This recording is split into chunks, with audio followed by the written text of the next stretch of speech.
자, 올해 적자 국채 90조 육박, 국가 부채 1000조 초읽기. 우리 한국 정부 들어서 적자 국채가 260조 발행했다고 합니다. 자, 그래서 35개국 선진국 중에 국가 부채 증가세 1위. 우리 미국 시장들 뭐라고 그랬었죠? 기사들로 부채가 많은 국가들 순으로 달러를 빼겠다라는 기사가 나왔었죠. 그렇게 되면 한국도 위험하다는 거. 그래서 정부가 연초부터 14조 원 규모의 추가 경정 예산 예고하면서 나랏빛도 눈덩이처럼 불어날 전망. 정부는 전체 추경 가운데 10조 원 안팎의 적자 국채를 발행했다. 적자 국채가 뭐냐면 일단은 이제 나라에서 발행하는 국채인데 보통 이제 뭐 여기 정의로는 국가의 일반 회계 예산의 세입 부족을 보충하기 위한 발행하는 국채라고 하는데 쉽게 말해서 정부가 이 국채만큼 발행한 규모만큼 빚이 있다는 뜻입니다. 그렇기 때문에 1000조 가까이 넘어선다. 그렇게 되면은 그 국가 아니면 해당하는 뭐라 그럴까 적자 국채 발행한 규모에 따라서 세수 정책이 달라질 수 있다는 거. 자, 그렇게 되면은 이런 식으로 2017, 2018, 2019, 20, 21, 22 우리 코로나19 딱 터지고 나서부터 기하급수적으로 늘어났죠. 적자 국채가 발행하면서 어떻게 되어 보면 요거를 딱 보고 1000조 가까이 올해 거의 100조 찍고 지금까지 계속해서 있는 거 한 1000조 가까이. 그렇게 되면 한국 정부에서 어떤 세수 정책을 꺼내야 돼요? 세금을 더 걷어야겠죠. 그리고 또 반대로 대출은 더 적게 해줘야 되고. 그렇기 때문에 지금 금리 인상 계속해서 작년 9월부터 이제 거의 한 3차례 정도 금리 인상을 했죠. 그래서 지금 금리 인상한 게 그냥 1.25% 정도 되는데 쉽게 말해서 2022년도 한국은 세수 정책이 세수 증가하고 그리고 금리 인상해서 어떻게 하겠다? 시중에 돈을 걷겠다라는 얘기입니다. 그래서 한국뿐만 아니라 다른 국가들도 마찬가지 똑같이 갈 겁니다. 똑같이 갈 거고 그래서 추경이 100조 원 돌파도 시간 문제다. 그러면서 2017, 2018, 2019 코로나19로 인해서 계속해서 GDP 대비 비율이 높아지고 있다는 거. 그래서 35위 정도면 어떻게 돼요? 높은 수치입니다. 미국이 달러를 당장 내일 빼도 모른다는 거. 자, 요거 정리 한번 해드릴게요. 금리 오른다더니 연 7%대 적금도 나왔다. 상상이 만든 현실. 우리 7%대 고금리 적금 상품이 나왔습니다. 이게 좋은 얘기일까 안 좋은 얘기일까?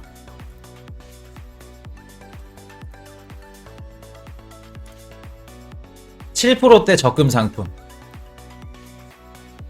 이게 무슨 뜻이에요?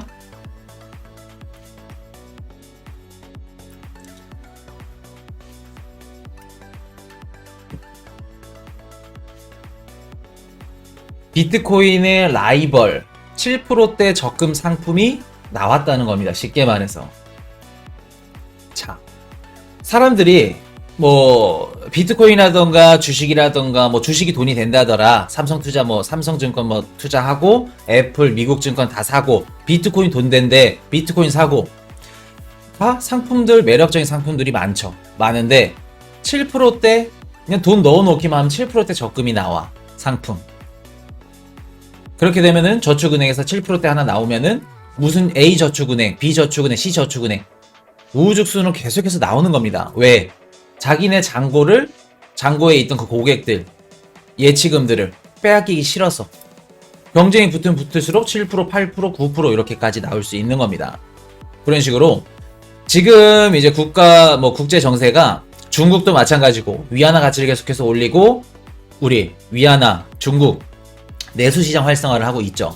그리고 미국도 지금 국채금리가 계속해서 오르면서 금리 인상이 이제 시그널이 나오면서 국채금리가 오르고 달러 강세가 지금 계속해서 지속되고 있죠. 각 국가별로 화폐 전쟁이라고 보셔도 됩니다. 2022년도는 화폐 가치가 굉장히 세지는 한 해가 될 거다 말씀을 드렸고 그렇기 때문에 2022년도 달러가 강세면 비트코인 어떻게 돼요? 달러 연동된 상품이 매력적이기 때문에 상대적으로 비트코인 상품은 매력이 떨어진다. 그렇기 때문에 수요가 없기 때문에 쇼뷰다라고 말씀을 드렸죠. 그렇기 때문에 한국 지금 은행도 금리 인상을 지금 3차례 했죠. 0.25%씩. 그렇게 하면서 이제 저축은행에서는 연 7%대 고금리 특판 적금 상품까지 등장했다고 합니다. 근데 뭐 이제 자세히 보시면 뭐 크크크 777 적금이라 해가지고 7개월 만기, 7개월밖에 안 되고 최대 20만 원까지 납입.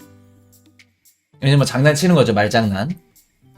그리고 또 뭐 777명까지 매일 오전 10시부터 선착순으로 뭐 그렇게 받는다고 해요. 말장난이죠. 20만 원까지 뭐 7개월밖에 안 된다고 하는 거니까. 그래서 뭐 다른 은행도 뭐 가입 기간은 12개월, 그래서 월 최대 20만 원까지 한 다음에 뭐 5% 정도 이렇게 고금리를 지금 이제 지급하는 웰컴 뭐 저축은행 6%뭐 이런 식으로 지급한다고 합니다. 자, 그러면 요게 어떤 시그널을 줄까? 어떤 의미를 줄까, 요거? 자, 국제유가 7년 만에 최고치 기록. 아랍에미리트 석유시설 피습 영향. 자, 국제유가가 배럴당 87달러를 돌파하면서 7년 만에 최고치를 기록했다고 하죠. 지금 국제유가가 7년 만에 최고치를 기록했습니다. 국제유가가 왜 이렇게 올라갔냐 보면은, 자, 아랍에미리트랑 지금 예멘 반군에서 지금 서로 이렇게 투닥투닥 하고 있는데, 예멘 반군이 이제 이란이 좀 이렇게 지원해주는 그 예멘 반군입니다. 반군이고 후티라고 해요. 그래서 이란이 지원을 받고 있고, 예멘 반군 애들이 드론으로 아랍에미리트 석유시설을 공격을 했습니다. 석유시설을 공격하게 됐고, 이제 석유시설이 이제 터지면서 이제 화재 현장이 일어났죠. 그래서 뭐 한 3명이 사망하고, 뭐 이렇게 트럭이 폭발하고 막 그랬다는데, 그렇게 되면 어떻게 돼요? 아랍에미리트 우리 기름을 국가죠. 그렇기 때문에 석유시설을 공격했어? 그러면 원유 시장에 불안감이 조성되겠네. 석유 공급이 원활하게 안 되겠네. 그렇게 되면 국제유가 당연히 올라가겠죠. 자, 요거 정리 한번 해드릴게요. 이게 왜 어떤 내용인지, 비트코인 가격한테 어떤 영향을 줄 것인지. 자, 뭐 문 대통령 머물던 아랍에미리트에서 드론 공격, 연료 폭발로 3명 사망이라고 하고 있죠. 자, 정리 한번 해드릴게요. 요거. 자, 아까 말씀드렸듯이 우리 1월 30일부터 2월 1일까지 K뱅크 입출금 안 됩니다. 그래서 미리 업비트 주우실 분들 충전해 놓을 거 요거 말씀드리고, 자, 우리 내일 1월 20일 중요한 또 지표 발표되죠. 우리 미국 실업수당 청구 건수 오후 10시 반에 있습니다. 이전에는 뭐 23만 건 정도 나왔는데 이번에 예측은 22만 건. 실업수당이 좀 줄을 것 같다라고 예측하는 거예요. 근데 이게 실업수당이 좋게 나와도 문제, 안 좋게 나와도 문제입니다. 지금 상황이. 그렇기 때문에 좋게 나오면 어떻게 돼요? 횡보. 안 좋게 나오면 하락. 그렇게 보시면 됩니다. 상승하기에는 아직 이른감이 있다는 거. 그리고 우리 1월 20일 미국 청문회 있습니다. 암호화폐 에너지 소비에 대한 요거 중요할 수 있다는 거 말씀드리고, 자, 우리 제일 중요한 거 25일, 26일 FOMC 회의. 요거 때문에 지금 시장이 올라갈 수 없어요. 왜? 1월 25일, 26일에 얘기했던 FOMC 회의했던 내용들을 27일 날 발표하면서 미국 금리 인상에 관한 이야기가 언급이 될 겁니다. 그렇기 때문에 27일까지는 계속 뭐 행보하던가 아니면 뭐 반등 나와봤자 약반등 정도 기대하시면 좋을 것 같습니다. 자, 그래서 이렇게 말씀을 드리고, 자, 우리 또 다음 달 4일 비농 고용지수 10시 반 있습니다. 요거 예측이 440만, 이전에 19만 9천 건 나왔죠. 그래서 요거 지표, 요거 굉장히 중요하다는 거. 요게 좀 딥하게 나와요. 정확하게 이 실업수당 청구 건수보다. 그래서 요거 그 기점으로 따라서 2월 중순이 또 갈릴 거라는 거 드릴게요. 요거 올해 적자가 국채 90조 육박한다고 합니다. 국가 채물 합산해서 거의 1064조 4천억 예상한다 하고 있고, 올해는 이제 한국 정책 세수 증대로 예상을 해봅니다. 그래서 세금 거둘 수 있는 거 싹 다 걷고, 10만원 거둘 거 100만원 걷고, 그리고 또 대출 어떻게 돼요? 대출하는 거 줄이고, 그리고 금리 인상 계속해서 어떻게 돼요? 우리 시중에 있는 돈들을 걷겠다라는 정책입니다. 정책이고, 우리 지난해 8월 이후부터 3차례 정도 금리 인상을 했죠. 현재 한국 금리 1.25%, 계속해서 금리 인상하겠다는 시그널을 주고 있어요. 우리 한국은행 측 총재가. 그렇기 때문에 저축은행에서 또 최고 연 5%에서 7%대 상품까지 나올 정도로 지금 비트코인 시장이 그만큼 매력이 떨어진 거예요. 쉽게 말해서. 우리 은행에 예치만 하더라도 5% 7% 나와.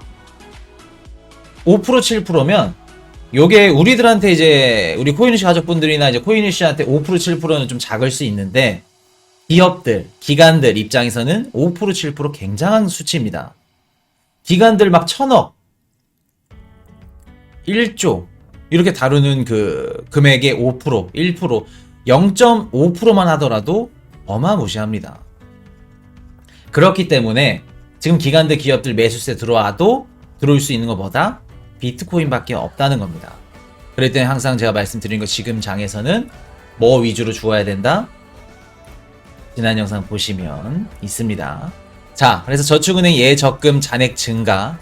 뭐 저축은행 입장에서는 예금자들, 예금 금액들, 잔액들 당연히 자기네 은행으로 갖고 있어야겠죠. 그럴 때는 너도 나도 상품을 뭐 7%, 8%, 단 뭐 20명, 아니면 뭐 단 100명, 뭐 이런 식으로 단이 꼭 들어가죠. 그런 식으로 이렇게 계속해서 이제 투자자들을 늘릴 겁니다. 그래서 1월 중순, 우리 1월 18일 일본부터 2월 3일 호주도까지 금리 인상 각 국가별로 이제 하게 됩니다. 그래서 금리 인상 발표를 하게 되고, 지금 뭐 행사들이 안 좋은 지금 이벤트들이 계속해서 지금 위치해 있기 때문에 1월 달은 좀 힘들어 보입니다. 전체적으로. 그래서 또 2022년도 한 해를 봤을 때 화폐 강세, 화폐가 굉장히 강할 거다. 중국은 또 위안화대로, 그리고 또 미국은 달러대로, 우리 한국도 원화도 강세를 또 보일 것으로 봅니다.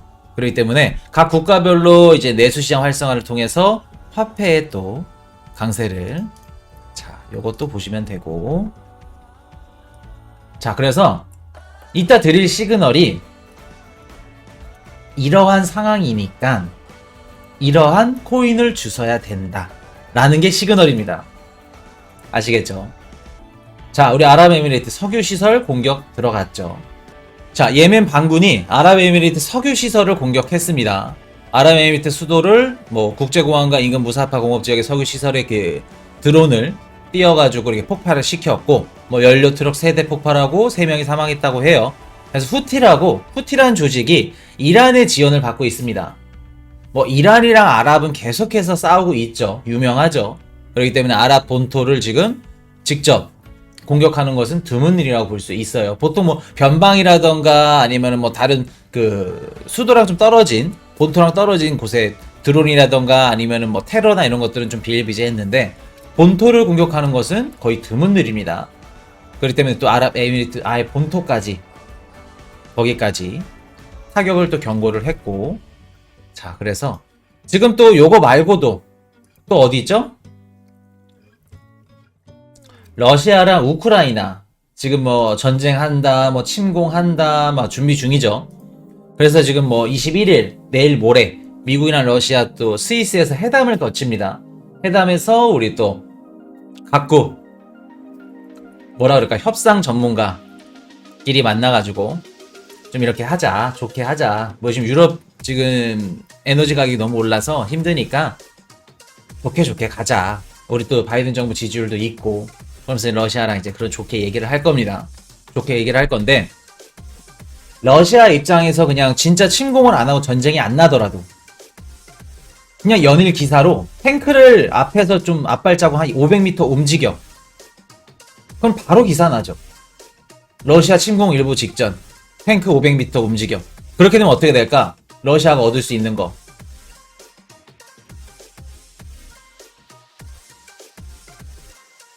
그런 기사들 나오게 되면 러시아 얻을 수 있는 거 뭘까?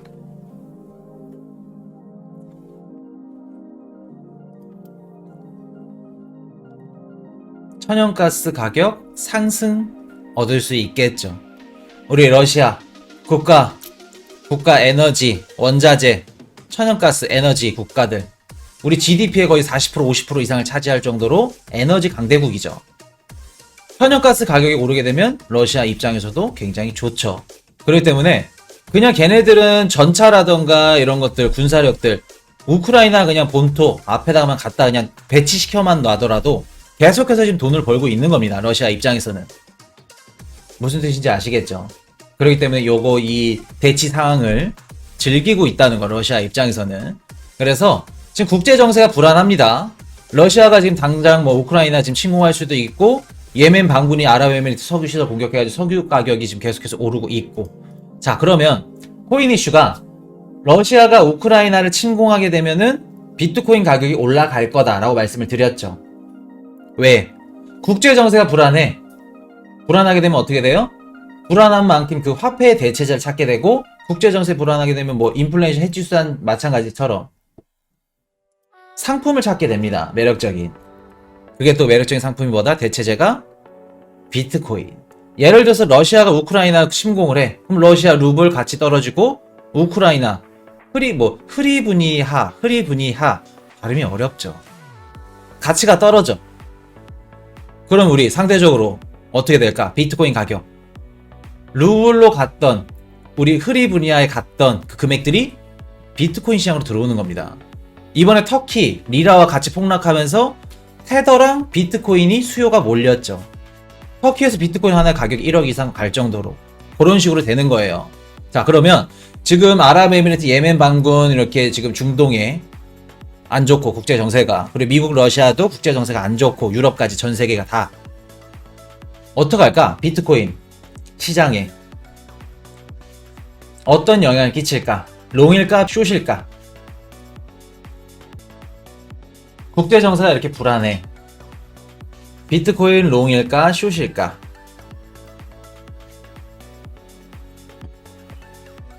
우리 둥더님 숏이라고 말씀하시죠. 원래 같았으면은 롱으로 보는 게 맞습니다. 우리 2020년도 어떤 일이 있었죠? 트럼프 행정부 때. 그때도 또 요놈들이 또 나왔죠. 사고뭉치예요. 이란이 우리 또 그 미국 주둔지 이라크 아인 아사드 그 공군기지를 공격을 했죠. 그렇게 되면서 국제정세 불안 이슈가 터졌고 또 우리 코로나 이슈 딱 터졌죠. 그래서 트럼프가 또 금리를 인하시키자 해서 이제 그 제롬 파월 연준 의장이랑 너 해고할 거야. 금리 인상 안 하면, 금리 인하 안 하면. 그럴 정도로 투닥투닥 했죠. 그러면서 비트코인 가격이 올라가게 됐고 우리 3월달 4월달 뭐 전고점 다음 최고점을 맛보게 됐는데, 자, 그때처럼 상승을 할 수 있을까? 일단 이렇게 예멘 반군이 아랍에미리트 석유시설 공격하면서 어떻게 돼요? 원유 시장 불안 요소로 작용을 했죠. 석유시설 공격이. 그러면서 국제유가 7년 만에 최고치를 기록했다고 합니다. 이 가격이 얼마냐면 2014년 10월달 이후로 가장 높은 가격이라고 해요. 국제유가가, 기름 가격이. 그래서 뭐 JP모건이라든가 골드만삭스 다들 이렇게 전망치를 내년까지는 국제유가가 계속해서 올라갈 것 같다. 기름값은 계속 올라갈 거야. 상향시킨 겁니다. 상향 예상하고 있는 겁니다.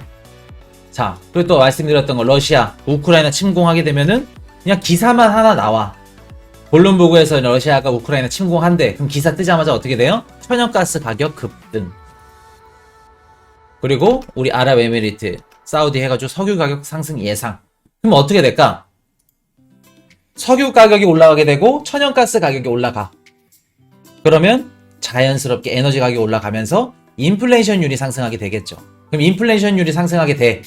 물가가 상승됐네? 그러면 바이든 정부가 뭐를 해요? 물가를 잡기 위해서 금리 인상을 하겠죠. 그럼 금리 인상을 하게 되면 뭐를 해요?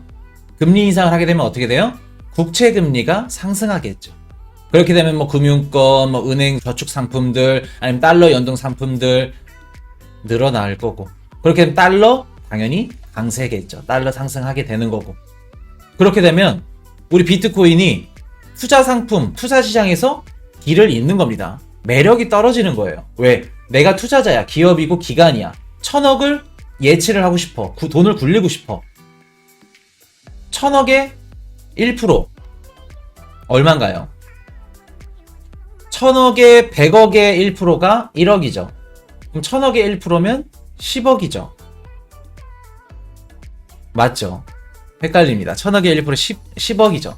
10억인데 1%만 올라도 10억이에요. 그럼 5%만 오르면 얼마일까? 50억입니다. 그러면 1조 500억이에요. 그럴 정도로 퍼센티지에 민감하고 굉장히 타격이 큰 게 기업들, 기관들 입장인데, 자, 그렇게 되면 기업들 입장에서는 당연히 보수적일 수밖에 없죠. 우리는 뭐 비트코인 비싸니까 안 사고, 뭐 변동성이 알트코인보다는 이제 좀 변동성이 더 적은데, 감소율도 그렇고 하락률 뭐 상승률도 그렇고, 근데 다 지금 들어오신 분들 뭐 리플 담고 알트 담고 뭐 담고, 물론 코인이 슈퍼포트폴리오 좋은데 비중을 100%면 100% 다 알트 담죠. 지금 알트 담을 시간이 아니에요. 자, 지금 불안정한 투자 시장보다 안전한 우리 은행 상품들, 고금리 상품들, 아니면 또 뭐예요? 미국 국채, 굳이 이런 거 주식, 비트코인, 변동성 심한 투자 상품 안 사도 금리 좋아. 그렇게 되면 기업들, 기관들 입장에서 어떤 상품을 사요? 매력적으로 떨어지는 비트코인 주식보다 상대적으로 매력적인 금리 상품을 사는 겁니다. 국채금리라든 미국 국채금물, 10년물 국채금리라든 뭐 다 이것저것, 그리고 은행 상품들이라든가 그런 식으로. 그렇기 때문에 비트코인 시장에 들어올 수 있는 수요가 들어오려고 해도 지금 들어오지 못하는 상황이다 라고 말씀을 드릴게요. 자, 우리 나도 부자님이 또 이렇게 말씀을 해주셨으니까 시그널 가겠습니다. 현재 알트코인 더 이상 수급 힘든 상황이죠. 요거는 이제 코인이슈가 오늘 영상에서 다 말씀을 드렸죠. 더 이상 기관들, 기업들 입장에서 금리 인상하게 되는 지금 시즌이기 때문에 비트코인 시장에 들어오지 않을 뿐더러, 만약에 비트코인 시장 들어온다 그러면 비트코인 먼저 10명 중 9명은 비트코인 담고 나머지 1명은 뭐 담는다? 이더리움 담는다.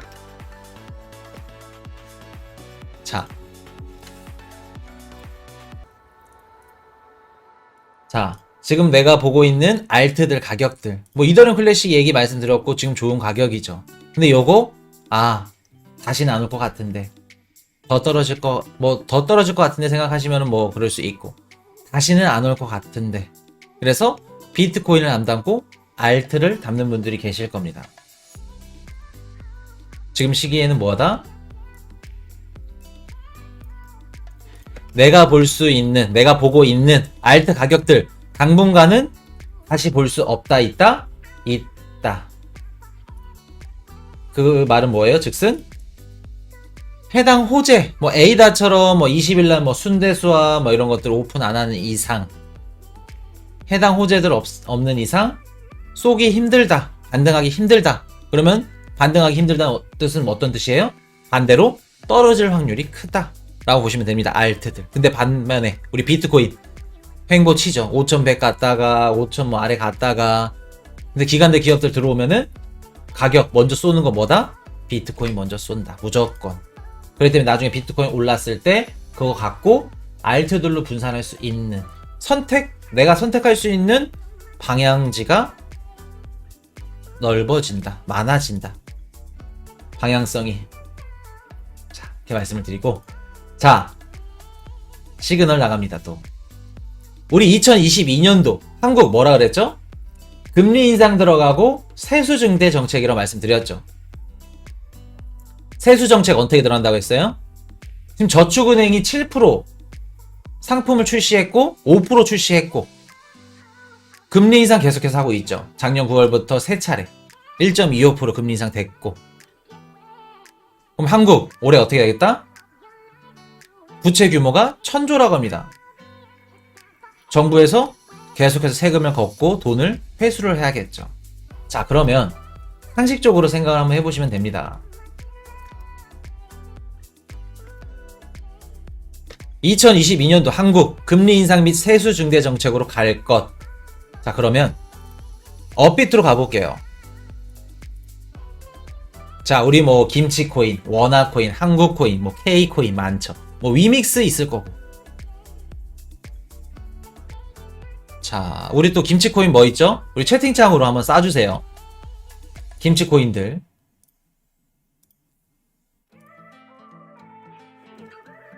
우리 김치코인들 채팅창으로 한번 쏴주시길 바랍니다.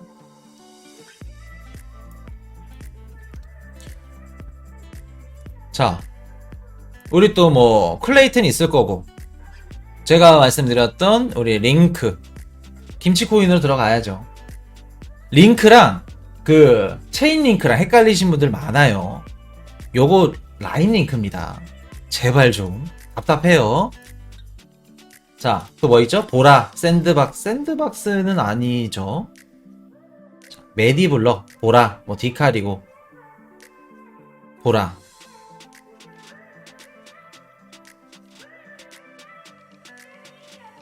자, 그러면 클레이튼을 뭐 많으니까 클레이튼 담고 계신 분들이 많죠.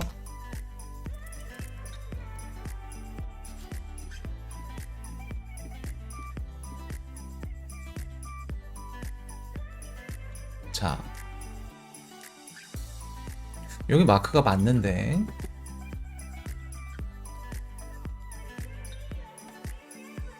자, 보시면 클레이튼은 뭐 그래도 국내 코인 치고는 거래소 상장된 게 많네요. 클레이튼 같은 경우에도 불안불안한 감이 있습니다.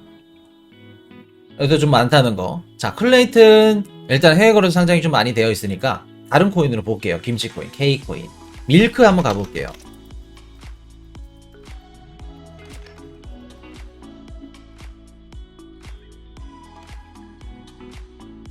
자, 예를 들어서 가는 겁니다. 자, 이것도 다른 밀크죠 또.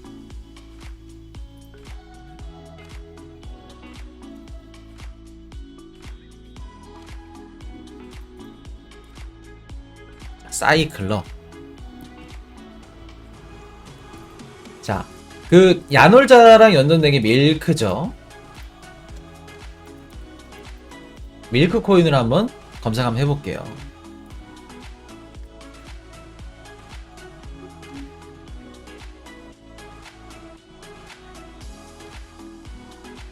자, 보시면 제가 이러면서 국내 코인들은 제가 많이 안 다뤄드리죠. 좋아하지 않는 이유가 있습니다. 자, 왜 이러냐면 거래소가 지금 상장된 게, 자, 보시면 업비트, 빗썸, 후코인 제외하고 코인원 다 국내 거래소죠. 영향을 굉장히 많이 받아요. 국내 이런 그 뭐라 그럴까 규제 정책이라던가 세수 정책에. 자, 2022년도 한국 어떻게 돼요? 금리 인상 및 세수 증대 정책 들어가죠. 지금 전 세계 뭐 다른 알트코인들도 비트코인, 이더리움 아닌 이상 수급이 들어오기 힘듭니다. 그럼 한국에서 지금 저축 7%짜리 상품 나오고 또 어떻게 돼요? 금리 계속 인상하고 대출 안 나와. 그럼 자영업자들 아니면 투자자들, 비트코인 주식시장 투자하려는 분들, 유동성 자산들 많이 들어올 수 있을까? 국내 코인들? 자, 말씀을 드리겠습니다. 알트코인 더 이상 수급 힘들고 어떻게 돼요? 지금 2022년도 당분간은 한국 지금 코인들, K코인들, 김치 이런 코인들 죽지 않는 거를 추천해 드리겠습니다. 왜? 가격? 구조를 딱 보면 나옵니다.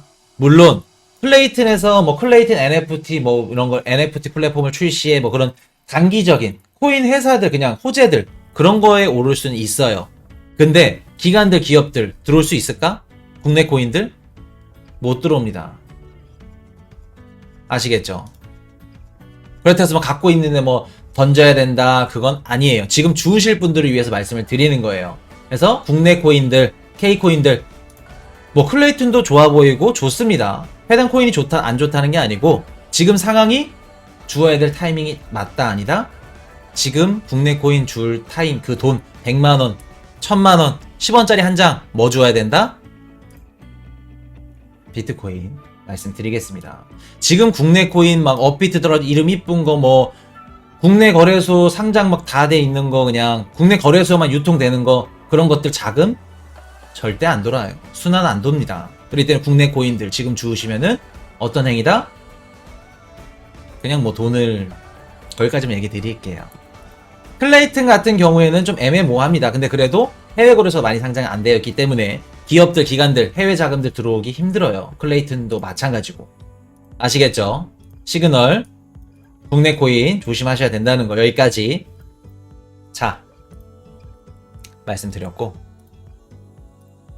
자, 우리 이설아 님이 코슈에 있는 코인은요, 코인이슈 포트폴리오에 있는 코인 괜찮습니다. 코인이슈 포트폴리오에 있는 전 세계 그냥 각 국가들, 거래소들 다 상장되어 있는 코인들이에요. 그렇기 때문에. 근데 대신 90% 비트코인 담으시고 나머지 10% 알트들 지금 장에서는 최소한 보수적으로 그렇게 담으셔야 된다는 거. Hey, I got a confession. Been losing all momentum.